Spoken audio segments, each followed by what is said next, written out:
la tombée du jour du 15 août 1861, la Pauline Eugénie a levé l'ancre et a quitté Marseille par un temps favorable, mais trop calme. Le jeudi soir, vers minuit, nous avons aperçu l'ombre du rocher de Gibraltar. À peine entré dans l'Atlantique, un violent ouragan qui a duré une douzaine de jours nous a surpris. Plutôt que d'aller de l'avant, la furie des eaux nous a renvoyés vers le cap Finistère. La tempête semblait s'éloigner quand tout à coup, une autre terrible tempête nous a emporté la grand voile et amarre, ainsi que la notion du temps et tout espoir. Les vagues couvraient le bateau de la poupe à la proue. Avec les éclairs, nous voyions la mer en ébullition, les barres d'appui cassées, les mâts sans voile et autour de nous, la mer immense. Atterrés, nous entendions les ordres tremblants du capitaine et comme des chevaux emballés, les coups de vent à la merci desquels nous nous trouvions. Nous avons prié Dieu d'une voix brisée, persuadés d'un naufrage imminent. Mais Dieu nous a entendus. Il nous a sauvé la vie sans que nous ne le méritions. La tempête s'est apaisée.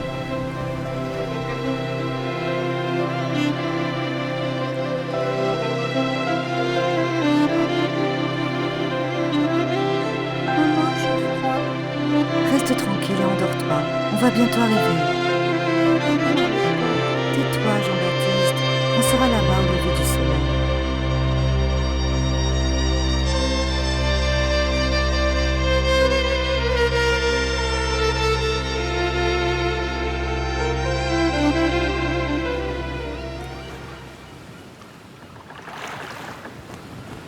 Desde mediados del siglo XVII se tienen noticias de la llegada de navíos de banderas francesa e italiana a la costa americana de la llamada provincia de Nueva Andalucía.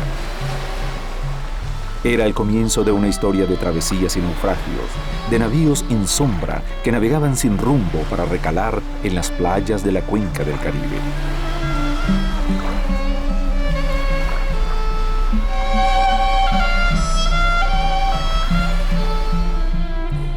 Mediante 3 bulas de 1493 y el Tratado de Tordesillas de 1494, el Papa Borgia Alejandro VI otorgó la propiedad de las tierras suramericanas y caribeñas a los imperios español y portugués. Excluidas de aquel acuerdo, las coronas de Inglaterra y Francia, y más tarde Holanda, quedaron fuera del reparto territorial del valioso Nuevo Mundo recién descubierto. Fue ella la razón primordial de su agresiva presencia en las aguas del Caribe. Al mando de buques corsarios y filibusteros, asaltaban en alta mar a las naves españolas y también a sus enclaves portuarios, de donde partían los tesoros americanos al reino de Castilla y Aragón. La omisión de Tordesillas desató una guerra sin cuartel entre las monarquías preponderantes por el usufructo de las riquezas minerales y por el dominio de las enormes aguas al occidente de Europa. Uno de los espacios que España se vio obligada, forzada a dejar de lado fueron las Antillas orientales, las pequeñas Antillas de lo que llaman el arco del Caribe oriental, incluyendo la isla de Puerto Rico, las Islas Vírgenes, Martinica, Guadalupe, San Tomás, Granada, la Granadina, Tobago.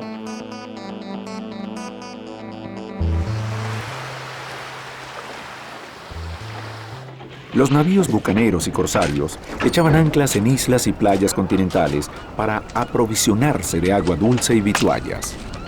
Luego continuaban sus correrías oceánicas tras nuevos tesoros, arrebatados a los galeones españoles, un fastuoso botín que luego llevaban a sus mandantes coronas para obtener de ellas prebendas de riqueza y señorío. Porque eran ellos los amos del Caribe, los lobos del mar.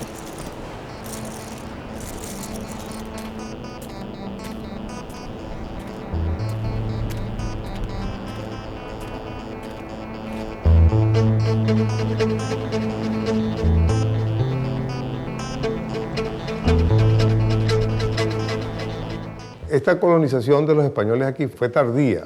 El poblamiento fue muy escaso, muy difícil y se convirtió en el tiempo en una zona realmente marginal, difícil de manejar para los españoles. Entonces de allí viene toda una serie de choques, de personalidades y de maneras de ser que coliden. Al final, pues, llegamos a ser lo que actualmente en Venezuela. Pero toda fusión lleva calentamiento, lleva un trauma. Y eso es lo que pasó en ese periodo.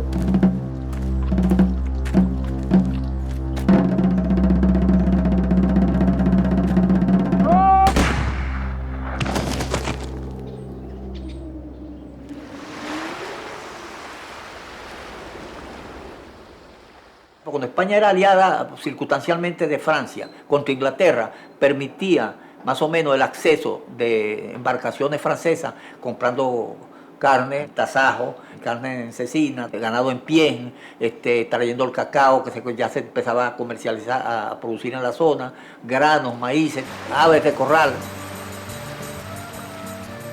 El sencillo trueque fue transformándose en auténtico intercambio comercial entre europeos e indígenas americanos. La espontánea relación se limitaba al simple intercambio de pepitas de oro y perlas, sal y frutas de parte de los aborígenes a cambio de puñales, hachas, hoces, pólvora, armas de fuego y hasta prendas de vestir dados por los visitantes. Según la historia, algunos indígenas llegaron a expresarse en francés.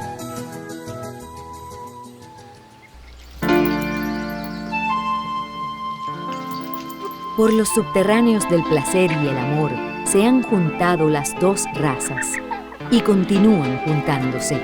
Aparece el mestizo, en cuya alma turbulenta resuenan los gritos lejanos de la América virgen y las voces promisorias de la Europa veterana.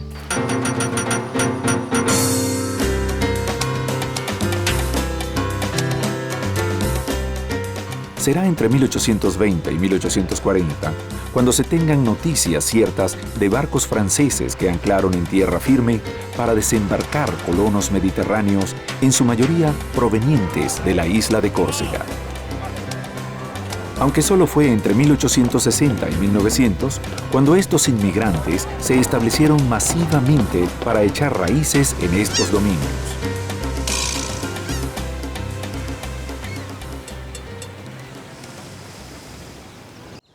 Su primer asentamiento en tierra firme ocurrió en las costas de la península de Paria, la parte más septentrional de Venezuela, una zona aislada del continente suramericano con escaso contacto terrestre y cultural con otros pueblos de habla española que dominaban el extendido territorio.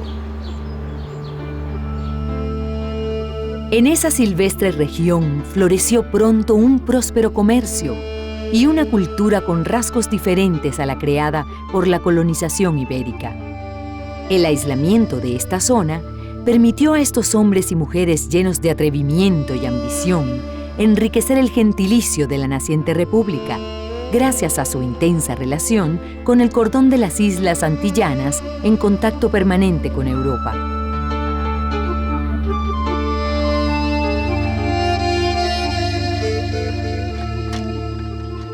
¿Por qué vinieron las distintas generaciones de corzos de origen italiano y francés a través de los siglos?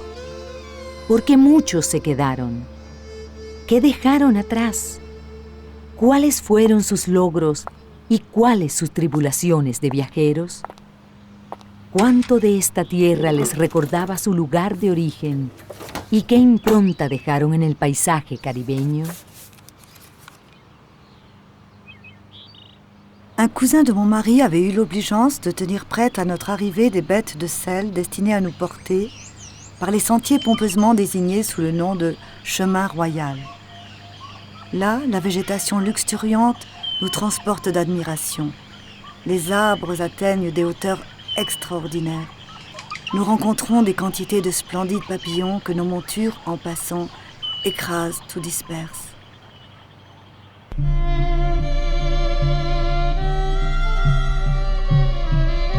La isla de Córcega es una montaña que emergió del mar Mediterráneo. Visitada por pescadores nómadas desde la remota antigüedad, solo vio una población estable 6.000 años antes de Cristo, cuando en ella se establecieron agricultores del Neolítico. Conquistada por los griegos con el nombre de Calisté, isla de belleza, su ventajosa posición estratégica en el Mediterráneo hizo que fuera escenario de invasiones, conquistas y reconquistas por diferentes culturas más poderosas: Grecia, Roma, Cartago, nuevamente Roma, Venecia, Pisa, Génova.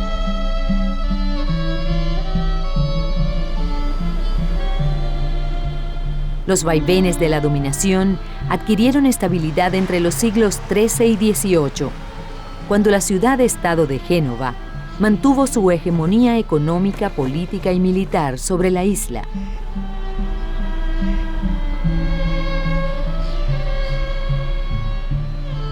La présence des Génois s'est manifestée d'abord par, disons, d'un côté positif, c'est-à-dire la culture de la vigne, des oliviers, et des châtaignes d'une part, et puis des monuments tels que les églises, les monastères, et surtout une caractéristique de la Corse qui en même temps explique beaucoup de choses, c'est la présence de nombreuses tours génoises, évidemment, de guets sur le littoral qui servaient à alerter les populations de l'intérieur à cause justement des invasions barbaresques.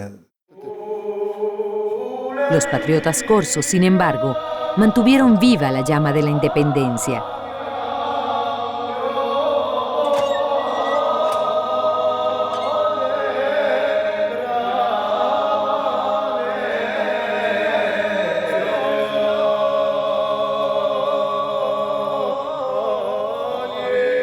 En 1755, bajo la conducción del héroe nacional, Pascal Paoli, los corsos lograron un breve periodo de soberanía.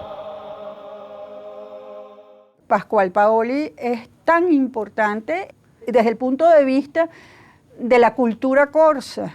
Hay las universidades que fundó Paoli, las universidades de lengua italiana, que son importantísimas.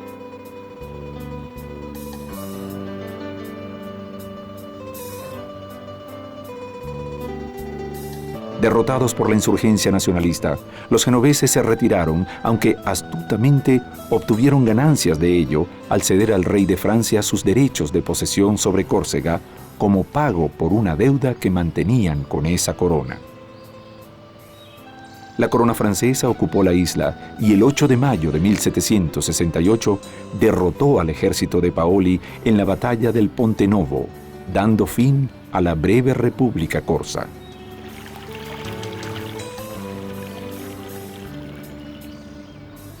La isla forma parte de Francia desde 1768, año en que nacería en Ajaccio, quien es el más notorio personaje de la historia francesa, Napoleón Bonaparte.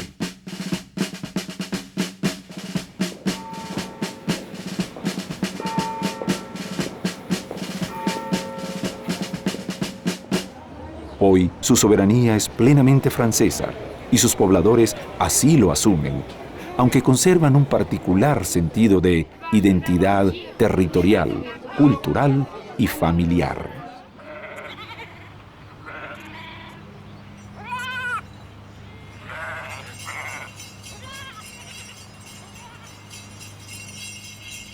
A fines del siglo XVIII, luego de la Revolución Francesa, muchos habitantes de la región de la Alta Córcega conocieron las historias de sus parientes que se aventuraron a viajar hasta el otro lado del mar.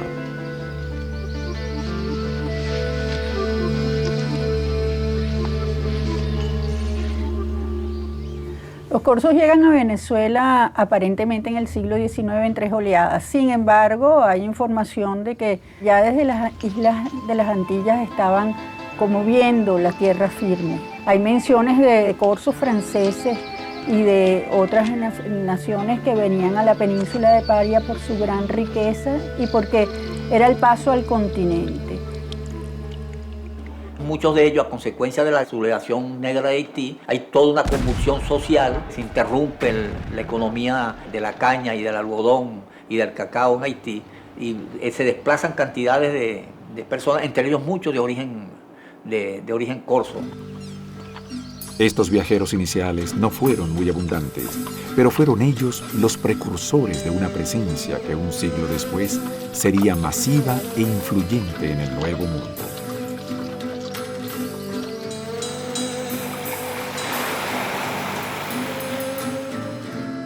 ¿Qué razones impulsaron a los corsos a emprender semejante aventura, lejos de su tierra natal y de sus costumbres ancestrales? En la primera mitad del siglo XIX, el corredor humano de Córcega al Caribe fue un goteo incesante pero reducido. Padres que traían a sus hijos, tíos a sobrinos, hermanos mayores a los menores. Pourquoi sont-ils partis si loin? Certains, c'est l'esprit d'aventure, ils voulaient aller loin, etc. D'autres, pour nourrir leur famille. Parce que certains villages du Cap Corse, Herse, il y avait 3000 personnes qui vivaient à Herse. Mais Herse, c'est trop petit pour faire vivre 3000 personnes. Ils vivaient des chèvres, des moutons, des vaches. C'était trop petit, ils ne pouvaient pas nourrir tout le monde, donc ils partaient. Et certains sont arrivés au Venezuela, à Porto Rico, Chili, et même ailleurs. Y una de las razones fundamental que hizo que los corzos salieran es la aventura, es la búsqueda del dorado, ¿no? Eso siempre ha estado en la mente de todo europeo, es que en América existe el dorado.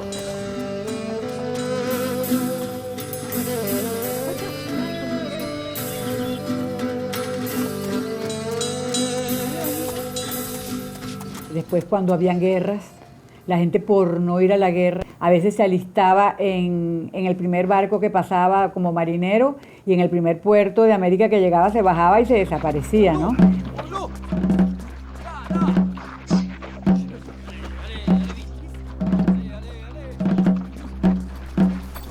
Le Cap Corse, c'est la partie nord, l'extrême nord de la Corse. Ça ressemble à un doigt, on dit que c'est le doigt de la Corse. Et c'est de là que sont partis un très grand nombre de Corses. Ça a commencé, l'émigration a commencé quand même au XVIIe siècle. On retrouve des traces de certains émigrants. C'était des aventuriers. Ils partaient surtout en Amérique latine. Et après, la grosse majorité est partie au milieu du XIXe siècle.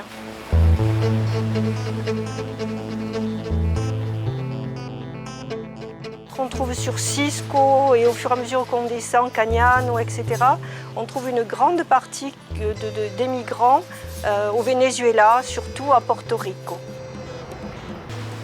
Uno de los destinos más atractivos para los emprendedores que aceptaron el reto de la aventura fue Carúpano, naciente puerto comercial al que los franceses, o Musius, como fueron llamados, convirtieron pronto en importante centro de importación y exportación.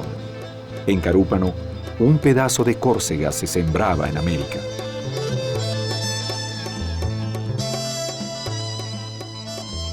Previo a la independencia de Venezuela ya había un negocio muy grande con San Tomás.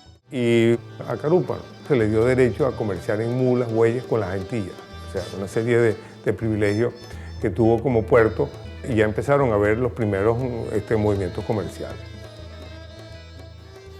San Tomás es un puerto libre, ¿no? Y es el punto de desembarque de todos los navíos que vienen desde Europa, particularmente de Marsella, Le Havre. De hecho, uno de estos corzos que estuvo temprano en el siglo XIX en América fue uno de pino, de nombre François Piccioni, que hizo un asiento de poder en San Tomás.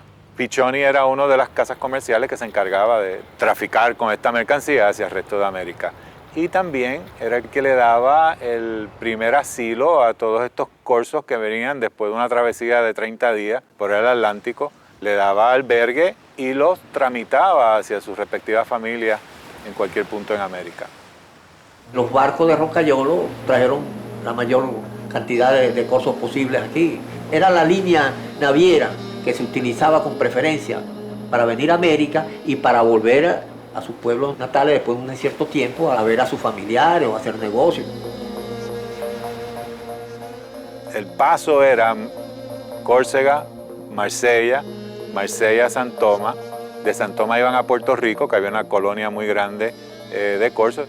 Y de ahí entonces decidían si iban a Venezuela, o iban a Trinidad, que había otra colonia grande de corzos, o iban a alguna de las otras islas, Martinica, Guadalupe, o Santo Domingo, o México.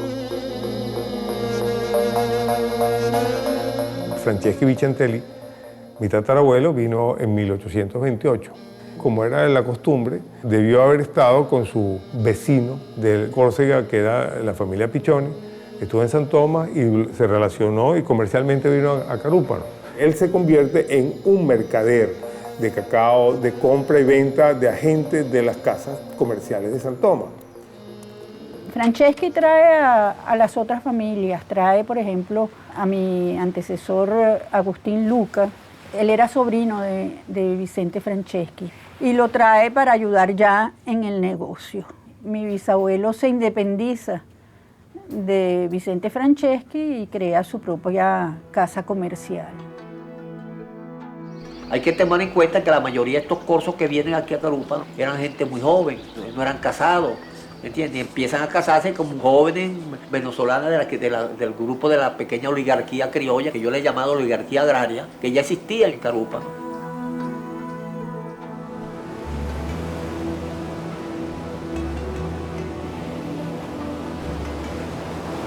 Les gens sont arrivés à pénétrer tout de suite sur le territoire vénézuélien du nord-est du Venezuela, dans la zone de Paria et principalement sur le port de Carúpano.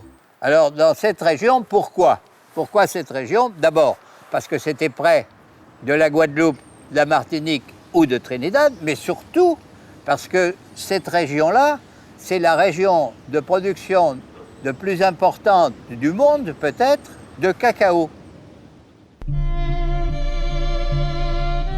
Hay cartas de Pascal Paoli que le escribe a los corzos que están en el Caribe que no descuiden las costas de Paria por su perspectiva futura de la riqueza del cacao.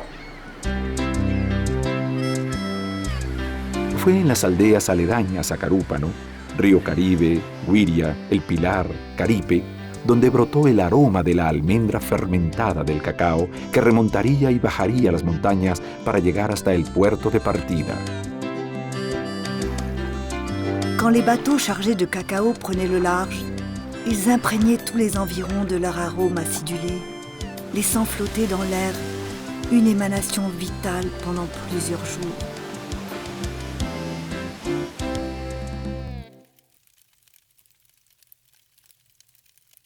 La familia Orsini desde el principio se dedicaron al café y al cacao, se asociaron con la familia Santelli y tuvieron sus haciendas de cacao que luego trasladaban a Carúpano y exportaban. Representaban muchas agencias de vapores europeos que venían en esa época básicamente pues, a traer mercaderías de Europa y se llevaban el café y el cacao.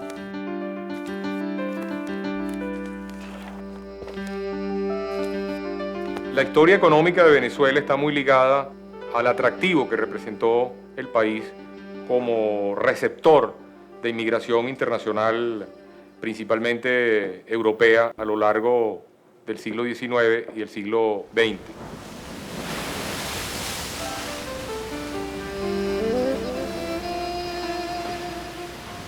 La mayoría de los colonos se asentó definitivamente bajo el sol de Oriente, absorbiendo la brisa salobre del mar para compartir con los criollos la faena del cacao.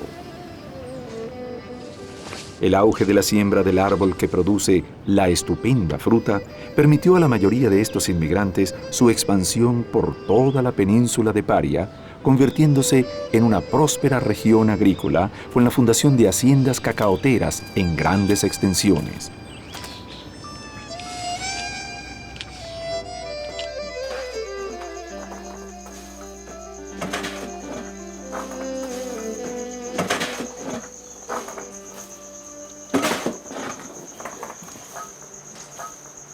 La Casa Prosperi se funda bajo el nombre de Prosperi Hermanos en 1882 y se dedica a la exportación, a la importación de productos agrícolas, especialmente cacao, que era el producto por excelencia de exportación de la zona de Paria y uno de los principales productos de exportación de Venezuela. Así comienza la familia pues, en el negocio de cacao y poco a poco van desarrollándose en ampliar la gama de productos que tenían, ayudado, por supuesto, y apoyándose en las otras casas comerciales porque al fin y al cabo competían pero se ayudaban. Ejercían el cargo de cónsules honorarios de muchos de estos países. Y esa actividad consular que ejercía Juan Orsini, el fundador de la casa, como sus hijos, los mantenía permanentemente en contacto con Francia.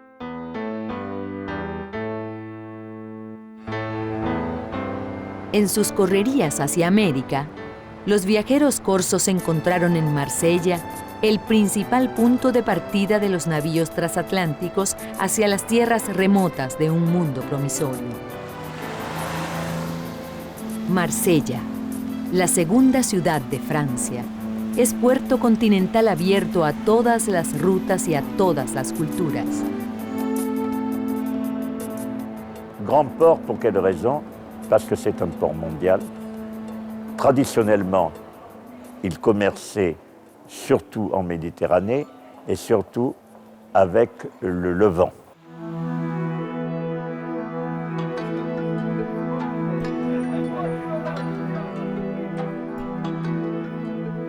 Et en effet, le 19e siècle a été pour Marseille, peut-être pas par les quantités, mais en tout cas par la diversité et l'ampleur du commerce maritime, notamment le grand siècle marseillais. Alors c'est normal que Marseille soit particulièrement attractive à ce moment-là de l'histoire. Et que par conséquent, ceux qui voulaient tenter une aventure dans le commerce maritime se fixent à Marseille. Et en effet, et la France en général et Marseille en particulier, s'était intéressé dès le XVIIIe siècle à l'Amérique latine, alors pour le sucre, le café et le cacao.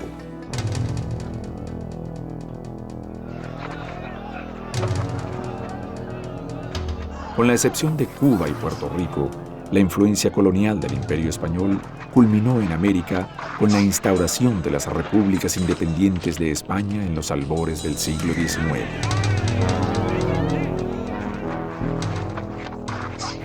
Mais il ne faut pas oublier quand même que le commerce en dehors des Antilles vers les nouveaux États d'Amérique latine n'a été possible que parce qu'il y a eu la guerre d'indépendance dans les années 1800 qui a fait que ces États, ces nouveaux États, ont échappé au pacte colonial qui était imposé par l'Espagne.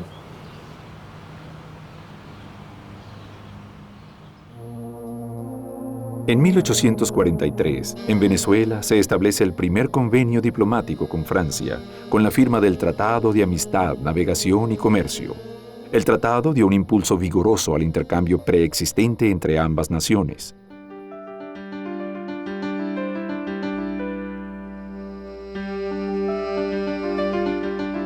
Exportada a Europa en bodegas de grandes veleros que hacían la travesía hasta Marsella, Bordeaux, Saint-Nazaire, la semilla del cacao al llegar como materia prima del chocolate se convierte en la base de la industria bombonera francesa que alcanzó desde entonces gran prestigio y refinamiento.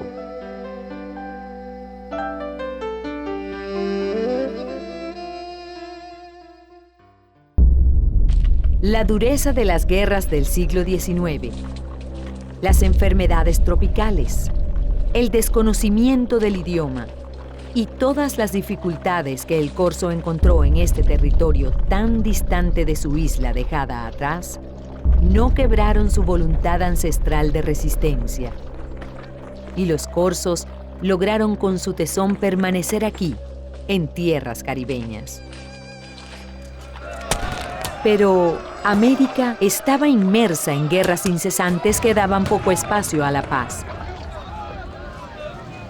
Los peones de las haciendas en crecimiento se iban tras el primer caudillo a caballo que los convidaba a la contienda, con la ilusión de una vida mejor. Lo que pasa es que el siglo XIX en Venezuela, las guerras hacen que el venezolano, el criollo, el que ya tenía tierras, las abandone cada cierto tiempo. El venezolano prefería irse a la guerra y dejaba la cosecha paralizada, y los corsos, por supuesto, que lo que querían era comerciar, se desesperaban. Al final, pues, la cosecha terminaba en manos de los corsos, pero la tierra también.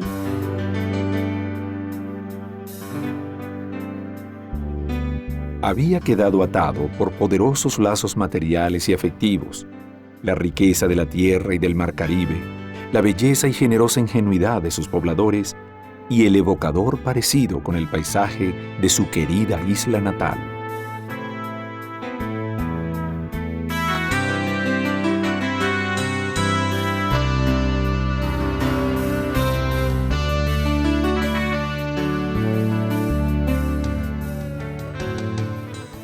Guzmán Blanco fue presidente de Venezuela a raíz de la Guerra Federal, donde él venció.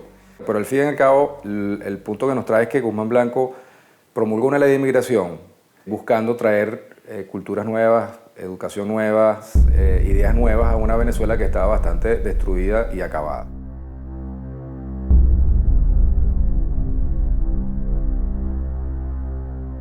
Entrada la segunda mitad del siglo XIX, la guerra franco-prusiana causó estragos en los habitantes de esos pueblos del continente europeo, al tiempo que una intensa sequía afectó la producción de vinos y aceites, quebrando la economía de la isla mediterránea.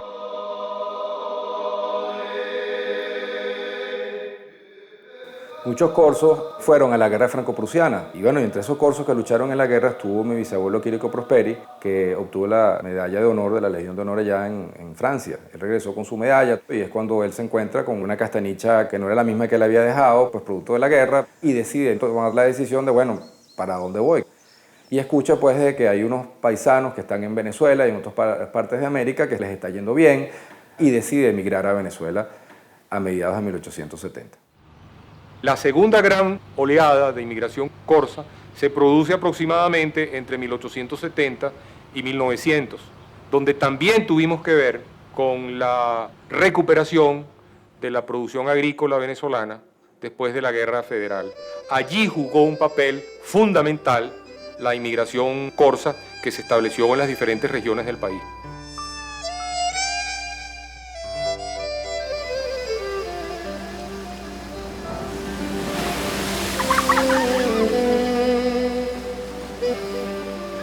Notre nouvelle demeure était peuplée de gens aimables et entourée de paysages surprenants. Quand il pleuvait, le vent du nord chassait vite la pluie et la lumière brillait à nouveau sur la mer comme des poignards d'argent. Desde mediados del siglo XIX hasta nuestros tiempos, estos hijos del trópico han establecido una presencia plena de interrelaciones entre las islas del Caribe y la tierra firme del continente suramericano. En el siglo XX se dan dos factores importantes en el cacao, que son uno la inmigración del productor hacia la ciudad y otro es el huracán del año 34 que devastó la mayoría de las plantaciones del estado Sucre.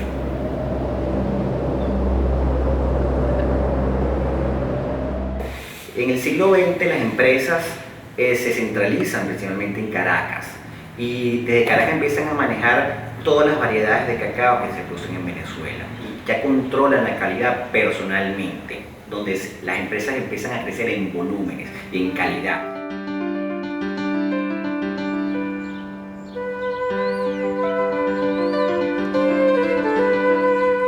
Algunas de estas familias corsas provienen de las colonias francesas y holandesas del Caribe, asentadas en Saint Thomas, Guadalupe, Martinica, Puerto Rico, Trinidad, Granada y otras islas.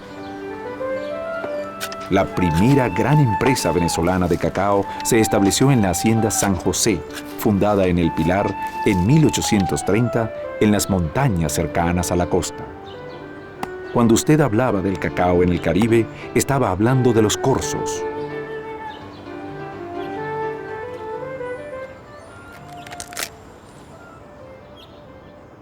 Son muy buenos todos, como me decía un amigo español, son muy buenos, distintos, nada más.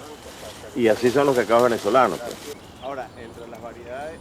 Luego de 6 generaciones, la familia Franceschi se ocupa de la misma actividad agrícola con entusiasmo similar al que tuvo Vicente Franceschi, fundador de la estirpe, cuando abrió el surco para sembrar su primera semilla de cacao. La época de oro del cacao en América, en línea general, en Trinidad, en todos lados, es 1860 a 1930. Ese periodo fue de estabilidad y crecimiento en el mercado del cacao, porque el cacao era un ciudadano americano poco conocido en el mundo. Pero al empezar Europa a descubrir el cacao, en forma ya gradual, que empezó a ser de moda en todas las cortes, y cuando llegó a ser popularizado fue en el siglo XIX, con los descubrimientos de los holandeses a través de las prensas hidráulicas, empieza a ser el cacao parte de la revolución industrial del siglo XIX. Investigaciones científicas han comprobado que la infusión del chocolate hace más intensas las palpitaciones del corazón. Un beso joven puede ser más romántico y frugal tras una taza de chocolate.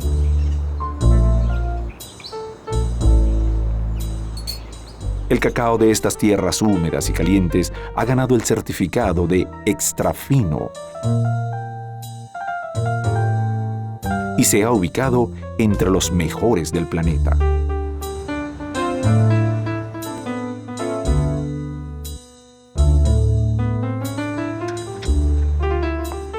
De tal manera que Carúpano viene siendo visitado permanentemente por un itinerario de vapores o barcos cuando empieza la estabilidad mundial del comercio, que se establece por un periodo muy largo, empieza a construirse lo que se llama en Europa la Belle Époque.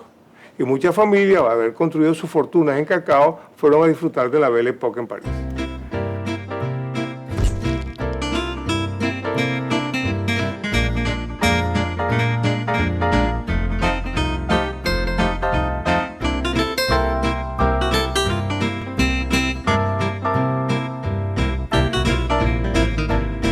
Los corsos tuvieron participación destacada y decisiva en la construcción de la infraestructura y el desarrollo social de Venezuela a finales del siglo XIX. A ello se debe la inauguración en Paria del acueducto de la zona, el funicular de Carúpano a El Pilar, la construcción del tranvía, el cable telegráfico submarino que estableció la primera comunicación alámbrica con el mundo europeo.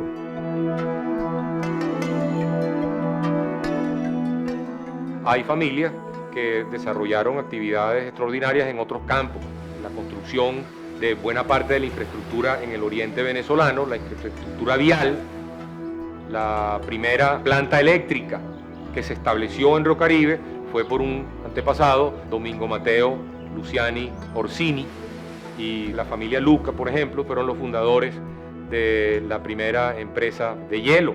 Por ejemplo, la familia Santelli fue el fundador del ron Carúpano, y la familia Paravicini fueron fundadores del ron de Ciudad Bolívar. Toda esta evolución que empieza a finales del siglo XIX, termina el siglo XX y empieza el siglo XXI, y los corsos todavía siguen influyendo de alguna forma dentro de lo que es la economía, la infraestructura de Venezuela, y la representación más grande y más bonita que tenemos ya a finales del siglo XX y principios del siglo XXI es don Oscar Benedetti. También estuvieron promoviendo por mucho tiempo la compañía de ferrocarriles. Este título accionario pues da cuenta de la inversión que hacían en la construcción de este ferrocarril, que por cierto nunca llegó a iniciarse.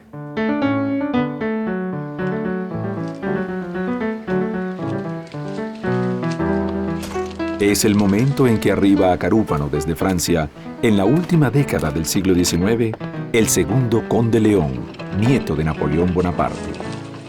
Su padre, Charles, primer conde León, es el primogénito del emperador de los franceses.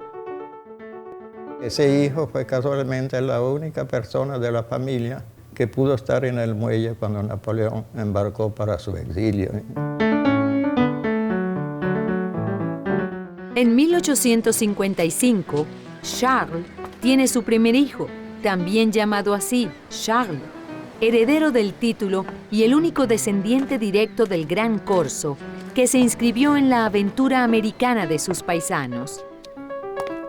Traía en su alforja un cúmulo de proyectos, además de un halo de misterio que envolvía su presencia, lo que daría comienzo a la leyenda. Entre los proyectos que traía el conde León estaba el de la construcción de un ferrocarril a lo largo de la península de Paria. Que era empleado de la compañía de ferrocarriles francesa. Vino al país para estudiar un poco los planos que ellos habían levantado, los presupuestos, y ver si obtenían financiamiento del gobierno francés. Era un hombre sencillo y sin pretensiones nobiliarias sobre la carga histórica que llevaba su familia. Jovial y delicado en su trato, de finas maneras y también demócrata en sus ideas, tanto que los habitantes de la región simpatizaron de inmediato con él. Sin embargo, la suerte no lo acompañó en su visita. El conde León falleció inesperadamente a los 10 días de su llegada, y sus restos fueron inhumados en el panteón de una familia de origen corso.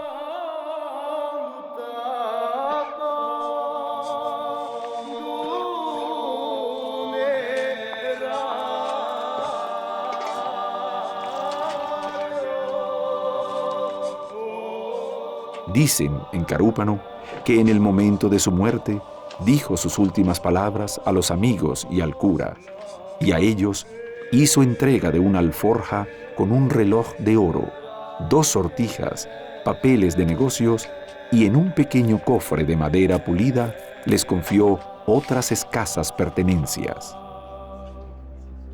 Lo que no se pone en duda es que el conde León fue enterrado en un catafalco rigurosamente sellado para evitar, según las creencias de la época, el contagio de la fiebre amarilla, enfermedad de la cual murió.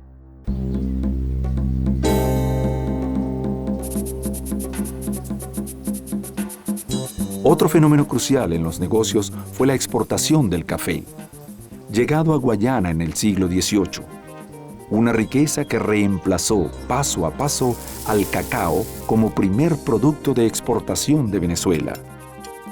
La nueva riqueza originaria de Abisinia tomó en América su carta de nacionalidad y reclamó su espacio en las veladas europeas, compitiendo favorablemente con el aromático chocolate, también americano.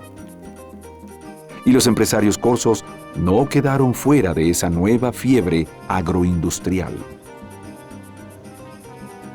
Los corsos llegaron a esta zona de Caripe a través del mar y atravesaron 40 kilómetros de montaña y encontraron a Caripe un pueblo pues floreciente, ya con un convento que estaba allí, y se quedaron en Caripe.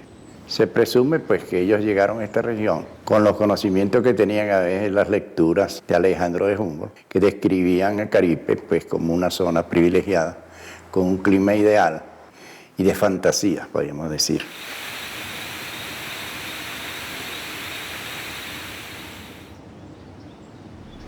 La caña de azúcar y el café, ambos de origen foráneo, acapararon su atención. Frutos propios de este clima ecuatorial, industrializados exitosamente por estos inmigrantes. Sin embargo, es de destacar que la actividad cafetalera, aun cuando tenía un mercado internacional, sus precios fluctuaban mucho y eso ocasionaba contratiempos económicos. Y sin embargo, con todos esos inconvenientes, siguieron manteniéndose dentro del rubro café.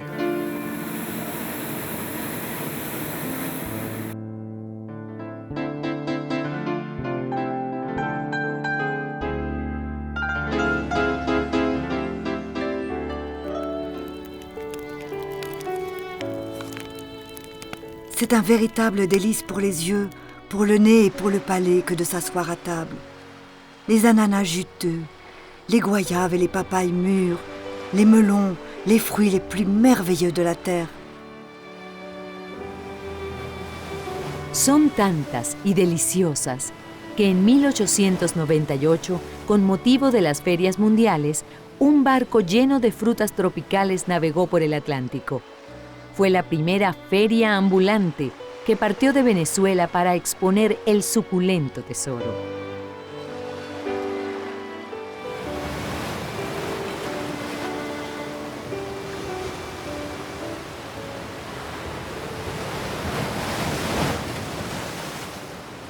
Luego del éxodo emprendido por los mediterráneos en estos últimos siglos hacia la América, una copiosa imaginería se fue creando en las mentes de aquellos paisanos que se quedaron en Marsella, en Córcega. Con la mirada puesta en el mar, sus parientes y amigos esperaban ansiosos a los vigorosos navíos de 3 palos que aparecían en el horizonte occidental, empujados hacia el puerto por el soplo fuerte de los últimos vientos atlánticos. Los juegos de apuestas se dejaban escuchar, pues un solo velero tocaría puerto primero gracias a la habilidad de su capitán. Pero era así.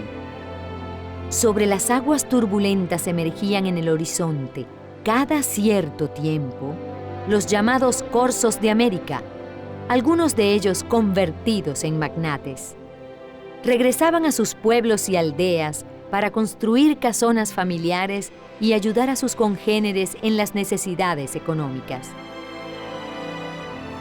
Era una solicitud ritual, casi un deber impuesto hacia sus parientes exitosos en la emigración, de parte de aquellos que se quedaron en la carencia, resistiendo al tiempo, en la espera del pariente que traería un futuro mejor, lleno de riquezas para todos. Han pasado casi 2 siglos y todavía se conservan en todo el territorio de Córcega más de 100 de mansiones construidas en diferentes comarcas por estos señores que hicieron del comercio entre América y Europa un considerable patrimonio. Son las casas que los corzos que fueron a América hicieron fortuna, regresaron y construyeron para su retiro. Aquí se conocen como palacios, palazzo, Palazzo Nicrosi, Palazzo Mariani, Palazzo Bartolomei, etc. Con eso fue que empezamos todo este enamoramiento con estas casas, porque la casa es el único vínculo, aparte de la sangre, que tenemos entre Córcega y el Mediterráneo y el Caribe, ¿no? Figarella es una pequeña aldea en la comuna de Santa María di Lota. Allí construyeron sus casas americanas los Cañinacci, que hicieron fortuna en Venezuela, particularmente en las minas de oro del Callao. También construyeron sus casas los Figarella, los Recovery, los Medori, todos los que fueron a Venezuela, donde hicieron fortuna con el cacao o hicieron fortuna con el oro.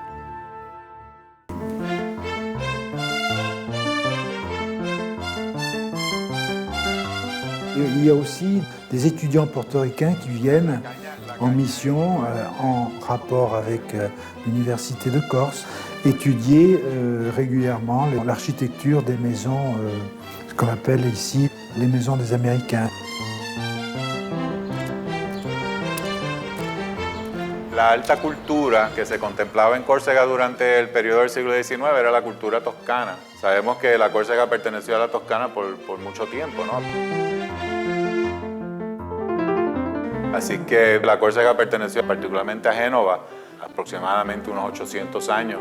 Y esa cultura era la que se contraponía a los franceses. Los que venían, aunque en América eran muy franceses porque les convenía ser muy franceses, cuando venían acá a Córcega eran muy italianos. Y entonces el modelo que utilizaban para sus grandes casonas eran los modelos de las villas toscanas. Así que la casa que vemos aquí no es meramente una construcción, sino que es un lar, ¿no? Es un altar a la familia. Y por eso es que aunque se está enviando el dinero desde América y el dueño quizás no está aquí, la casa es habitada por la familia extendida. Y vamos a ver que los pisos se distribuyen y las habitaciones se distribuyen por el grado de familiaridad que se tenga, ¿no? Ici, vous êtes dans une maison qui date de 1860 et dont la construction a été commencée par Vincent Franceschi, qui est l'ancêtre des Franceschi. Vincent Franceschi est arrivé en 1828 au Venezuela et il a fondé donc une maison de négoce et des plantations de cacao dans la région de Carúpano. Il faut voir ce que représentait en 1830 le fait de tout quitter pour aller vers une terre inconnue et de reconstituer sur cette terre inconnue la cellule familiale et de garder, comme tous les Corses américains, les liens avec la terre natale. À mon souvenir, il y a ce même portrait, exactement le même, à Carúpano.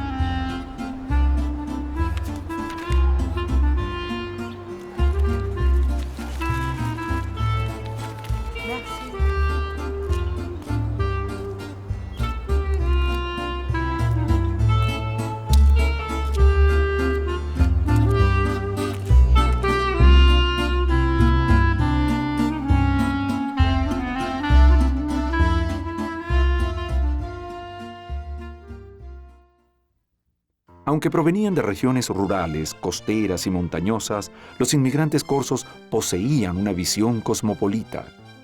Duchos por tradición familiar en el arte de la navegación, conocedores de la ciencia náutica, así como de la teneduría de libros contables y del lenguaje comercial. Una de las características muy interesantes de los inmigrantes corsos era que no solamente llegaban a tener una prosperidad económica fundamentada en la agricultura y la cría, sino que igualmente siempre fueron promotores de actividades culturales. Su llegada contribuyó notablemente con el interés por la educación, lo que permitió la creación de escuelas de primeras letras y la presencia de una cierta ilustración. Se leía la prensa francesa, la poesía y la literatura de renombrados escritores europeos. La afición por la fotografía fue otra de las novedades que despertó el interés de los habitantes de las pequeñas ciudades.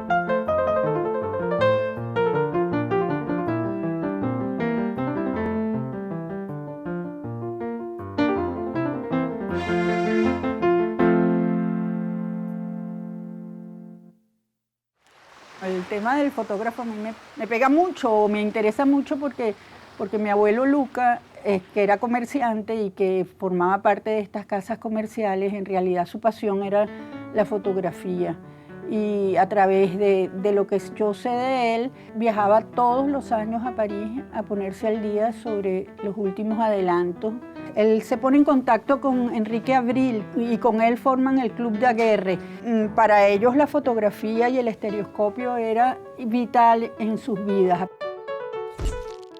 A comienzos de 1900 se popularizaron las veladas de música clásica, de teatro y ópera. Las danzas exóticas venidas del Oriente, que causaban encanto en los salones de Europa, también gozaban de un público entusiasta en los territorios de ultramar de influencia francesa. Para Cuarúpano y Rocaribe, en el oriente venezolano, llegaban compañías de teatro internacionales a hacer las presentaciones en el Teatro Carúpano y en el Teatro de Rocaribe. Igual lo era en Ciudad Bolívar, donde también los corsos eran grandes promotores de las actividades artísticas y culturales.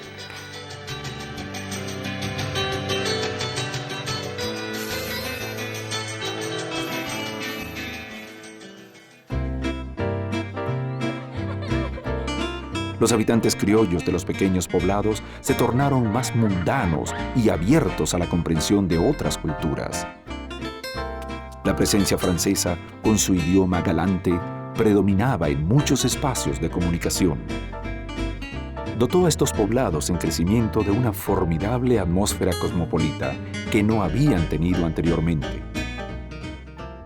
El Sincro francés de Carúpano, que venía a ser una especie de club de la época, para 1883, fíjate que ya tenía, entre otras, las siguientes familias corsas, ¿no? Los Agostini, los Benedetti, los Blasini, los Calvani, los Capecchi, los Defendini, los Hermini, los Vicentelli, los Vignal y la familia Vincenti, entre otras familias que estaban aquí.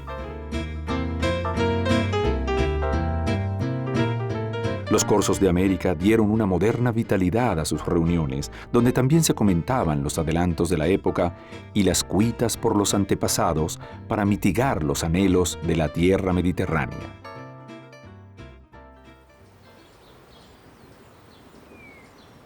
Diversos emprendedores se motivan también en la industria al aplicar tecnologías de factura europea, entre ellas la elaboración artesanal de fragancias extraídas de los pétalos de las rosas americanas para perfumar a las mujeres de estas latitudes que dejan al pasar su agradable aroma.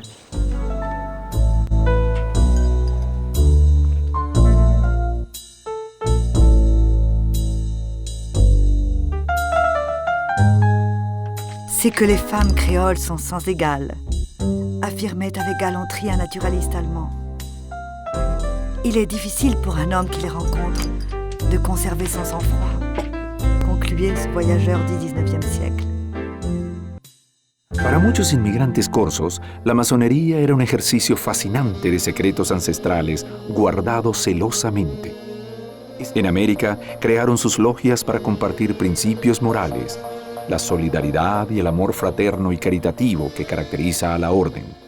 Y tan importante fue para ellos esa unión que ellos crean en Caripe una logia masónica, que les permitió unirse mucho más, porque la confraternidad masónica les permitió pues una obediencia en el cumplimiento de las cosas.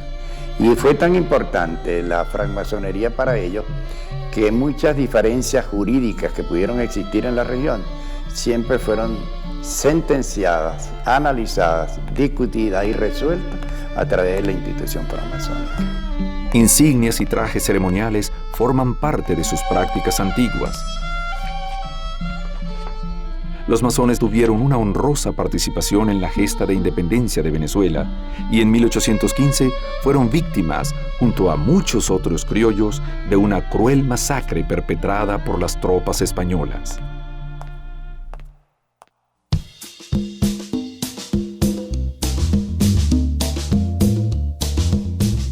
El ron, bebida espirituosa derivada de la caña de azúcar, alcanzó niveles de excelencia con la aplicación de tecnología mediterránea en su destilación.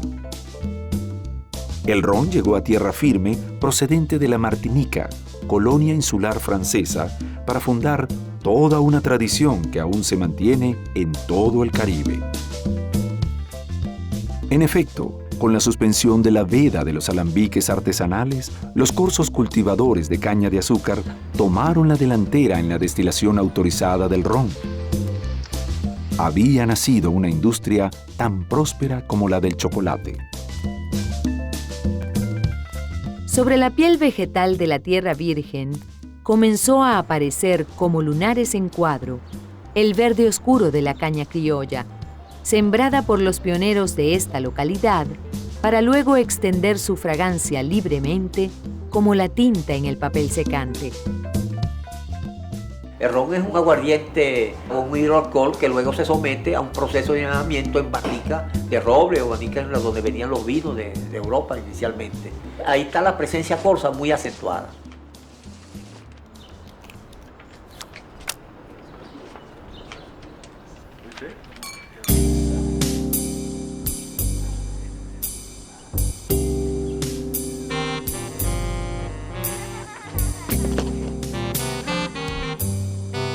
Fue el jugo de estos cañaverales, convertido en papelón y aguardiente, la sustancia vital que, junto con el cacao, impregnó el espíritu de los incipientes mundos sociales.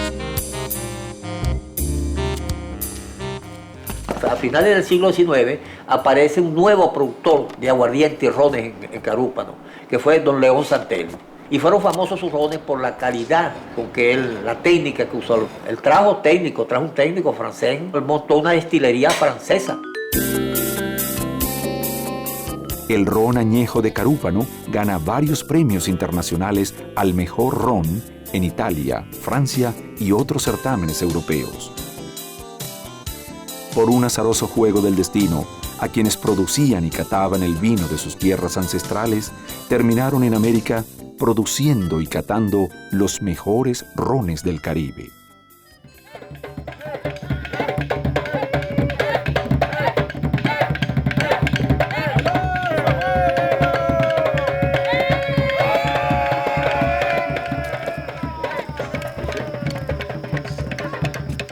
Y es así como al ritmo del tambor en la noche caribe se prende la fiesta bajo los efluvios de la nobleza del ron.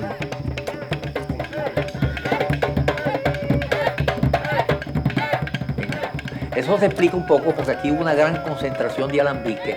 Ya a finales de la colonia, teniendo la guerra de independencia encima, España abrió la permisología para empezar a destilar rones en la Capitanía General de Venezuela.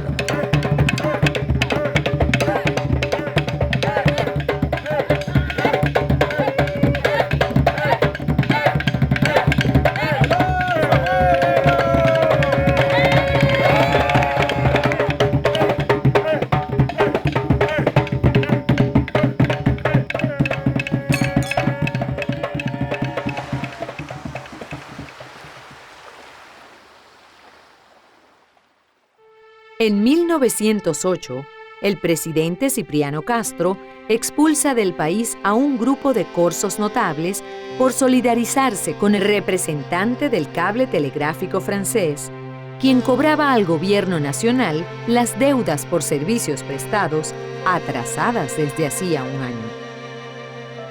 Castro no tomó en cuenta las solicitudes de los sectores más diversos del país para que derogara tan injusta medida contra personas de bien asentadas por generaciones, mezcladas con criollos, con hijos y nietos nacidos en estas tierras. El conflicto en el país ya era de gran magnitud a causa del embargo hecho por las potencias europeas a Venezuela al no cumplir con el pago de sus créditos. Santelli, Rafali, Bertoncini, Santoni, Cerizola, entre otros, fueron considerados notoriamente perjudiciales al orden público. La mayoría de los expatriados permaneció en la cercana isla inglesa de Trinidad, hasta que meses después, al salir Castro de la presidencia, los prohombres de la comunidad corsa regresaron en paz a su patria de adopción.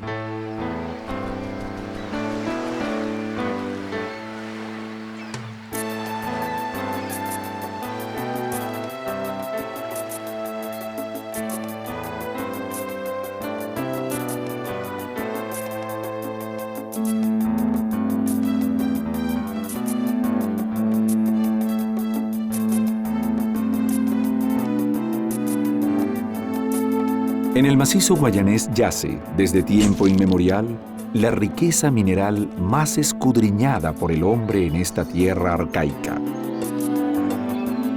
Es allí, en Guayana, donde el caudal de estos tesoros se encuentra guarnecido en su ambiente natural, cercado por selvas enormes y un enjambre de ríos fecundos que descienden sobre el Orinoco, y este a su vez, en el mar Caribe, por las bocas de serpientes.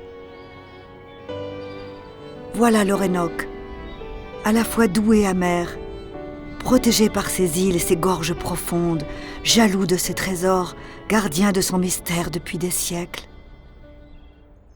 La inmigración corsa que se estableció en el estado Bolívar fue también muy próspera y contribuyó de manera determinante al desarrollo de la serrapia, del balatá y de la primera industria minera que se produjo en el país.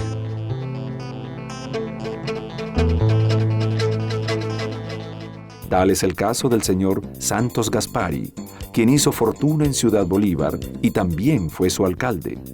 Fundó una casa de comercio, pero además ejercía la medicina, pero que también después se fue a vivir a Córcega y no regresó.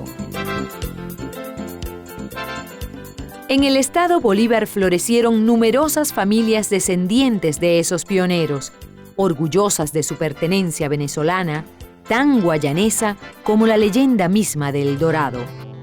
Los corsos de Guayana se dedicaron al comercio más que todo, a la compra de mercancías manufacturadas y venta, a su vez, de materia prima que sacaban de los árboles. Habían árboles de quina, árboles de otras especies vegetales que eran para medicinales. Y entonces pues hubo el gran boom del caucho, en que los hombres se iban pues con un crédito por 2 años de plazo que le daban las empresas de Ciudad Bolívar. Se exportaba a los Estados Unidos mayormente y se hacía pues una gran utilidad. Pero entonces después de eso empezó el oro, pero ya no en Ciudad Bolívar, sino en el Callao, que está aproximadamente como a unos 200 y tantos kilómetros de Ciudad Bolívar.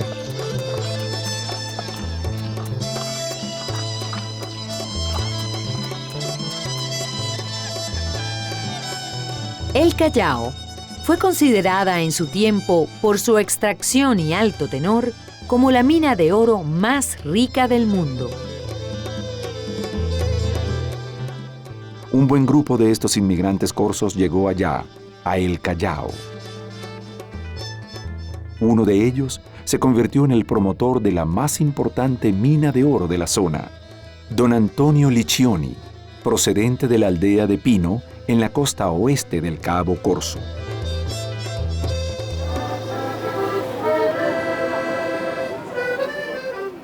À Ciudad Bolívar, j'ai rencontré Malo Liccioni, qui est une personne formidable, qui m'a ouvert sa maison, les archives de son arrière-grand-père, donc qui était Antonio Liccioni, qui est parti de Pino très jeune. Il est parti, il s'est embarqué sur un bateau, il était marin. Une fois arrivé dans les Antilles, il a déserté. Il est allé en Colombie dans un premier temps.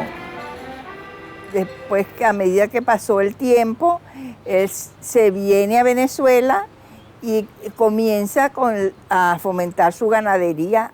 Llega por los alrededores del Callao, donde estaba empezando el boom del oro. Se pone en contacto con el presidente, que ya era presidente, Guzmán Blanco, y Guzmán Blanco le propone comprar los terrenos de las misiones del Caroní. Don Antonio Liccioni, que era un empresario de mucha visión, se da cuenta de que para explotar el oro se necesita ya no individualmente, sino que tiene que ser con grandes maquinarias capaces de extraerlo y procesarlo para poderlo exportar. En atención a su intrepidez atávica, el corso acepta el reto misterioso de la selva guayanesa. Le sostienen la tosudez y la ilusión. Sus sueños de trotamundo se convierten en caminos de aventura y el resultado, miles de trabajadores asentados en los predios del río Orinoco y sus afluentes. Y es así como el viaje a América y una fortuna fulminante agobiada por el pantano y martirizada por la canícula del trópico identificaron esta época como tantas otras en siglos pasados que acometieron los soñadores de Guayana. Aquí murieron muchos de malaria, de paludismo. A veces se morían en su intento porque eran lugares sumamente contagiosos por la cantidad de microbios. Las distancias eran enormes. De Ciudad Bolívar al Callao eran varios días, por mula, a pie. Si no tenías la mula, viajabas a pie, no había otro medio, no habían carreteras, eran trochas. Ciudad Bolívar era adelantada con respecto al interior de Guayana porque tenía el puerto y por el puerto llegaban todas las novedades, y llegaban todos los productos franceses y estaba más al día, pero hacia el interior de Guayana todavía hoy es difícil.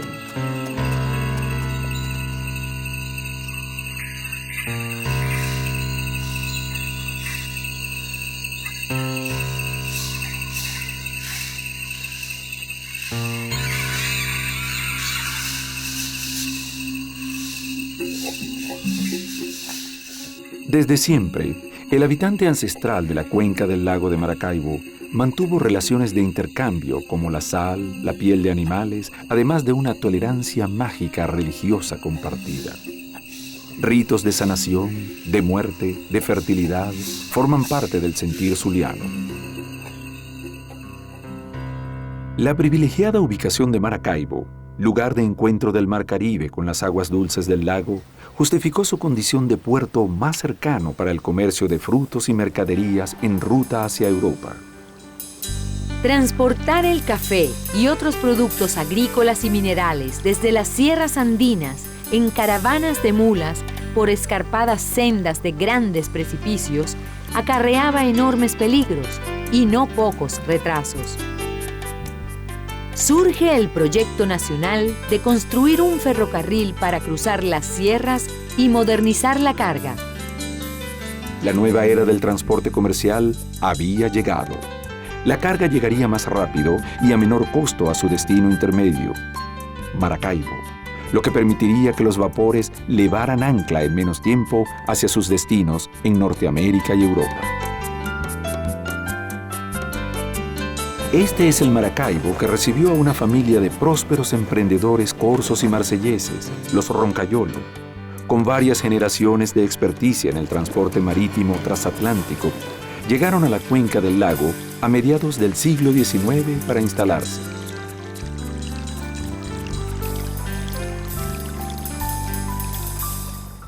L'histoire que nous racontons dans la famille, en fait, c'est que ce petit ange aurait été trouvé lors d'une crue du Maracaibo. Et un ouvrier qui travaillait dans la propriété a cru qu'il s'agissait d'un enfant qui se noyait parce que le petit ange était ballotté par les flots, agitait ses bras. Donc en voulant sauver cet enfant, en fait, il s'est aperçu qu'il s'agissait de cette statue qui a servi de poupon pour l'une de nos ancêtres, donc, qui était Adeline Tonarelli. Elle était petite fille de Roncaiolo, qui avait à peu près une douzaine d'années à l'époque. Con particular empuje se acomete la titánica empresa en 1872 de construir el gran ferrocarril del Táchira, el de La Ceiba, el de Trujillo y otros ramales más. Los navegantes franceses ganaron la licitación y los productores criollos cafetaleros en especial recibieron con beneplácito la tecnología Gala. Pour la construction de la ligne, on a abattu la partie de forêt qui arrivait jusque sur les toitures des maisons. Avec l'air et le soleil, les fièvres ont diminué. Les eaux du lac et les marécages qui pénétraient jusque dans les habitations ont été éloignés ou taris par les dessèchements.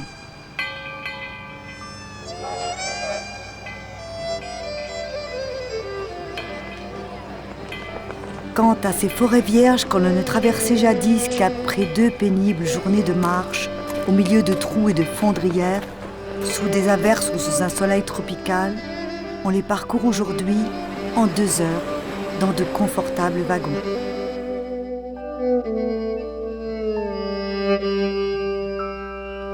Y allí la producción vuelve a recuperarse, los precios del café y del cacao en los mercados internacionales, después de la Primera Guerra Mundial, hasta el año 29, cuando viene la Gran Depresión.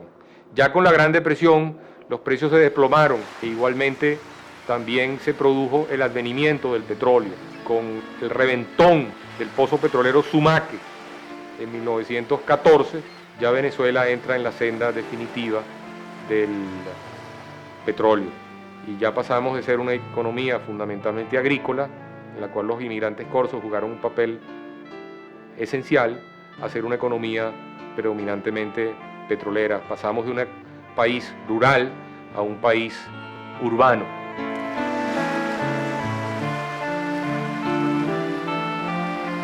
Algunos de ellos, vencidos por la nostalgia, volvieron sus pasos hacia los pueblos de origen.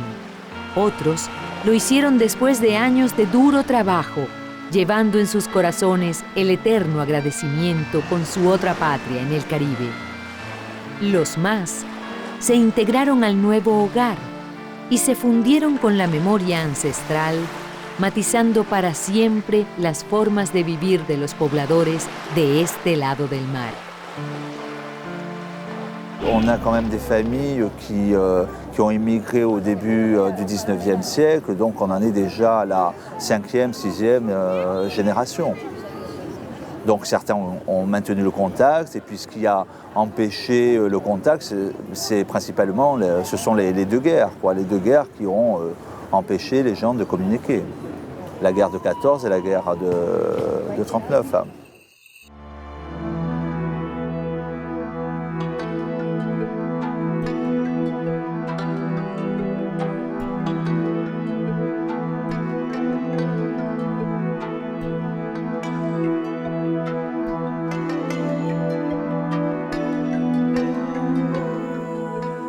Muchas familias corsas dieron hombres y mujeres que han quedado grabados en la historia del país por sus logros y actividades.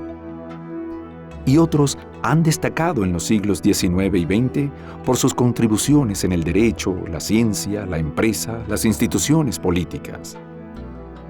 3 presidentes de Venezuela descendieron de inmigrantes corsos, así como numerosos ministros, gobernadores y magistrados. En las artes y la cultura, escritores y poetas,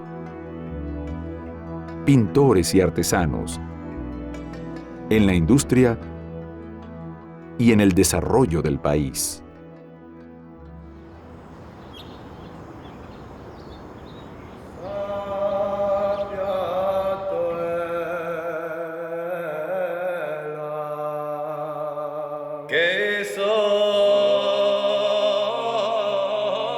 Aquellos que atravesaron el Atlántico hacia estas tierras para mejorar su condición familiar, sembraron en este continente nuevas querencias, sin por ello abandonar en el horizonte aquel afecto hacia la enorme roca que, entre el Mediterráneo y el terreno, surgió una vez del mar.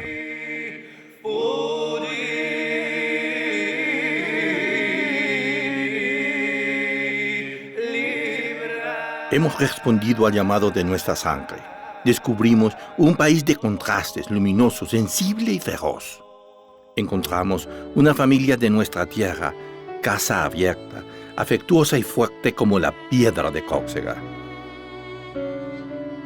Lo que escudriñamos, una pasión de esta familia por todo aquello que es la naturaleza y el ser humano. Estamos seguros que ellos encontraron en nosotros una raíz que deseamos se estreche de ahora en adelante.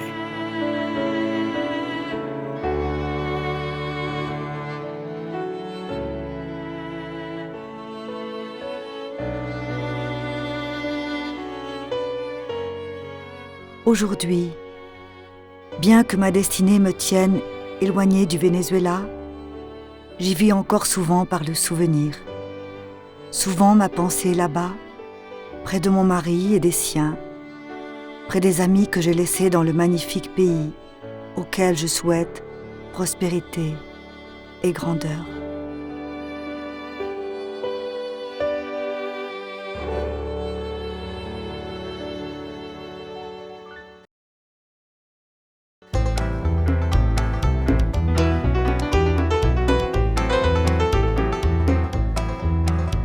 Y una cosa que es bellísima es el maquí, que es la parte esa que es como esas llanuras entre las montañas, que son los olores del maquí, que huele a romero, a hierbabuena, a esas cosas divinas, frescas, limpias.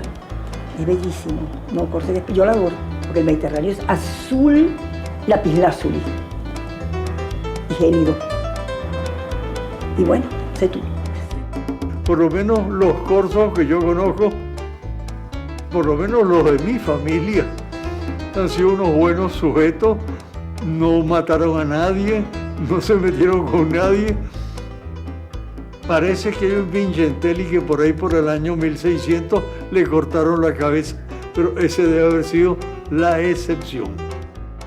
Poco a poco yo he podido reconstruir la historia de dónde vengo yo, porque siempre uno quiere saber de dónde viene. Primero a uno le dice, tú eres portugués, tú eres italiano. No, yo soy corso.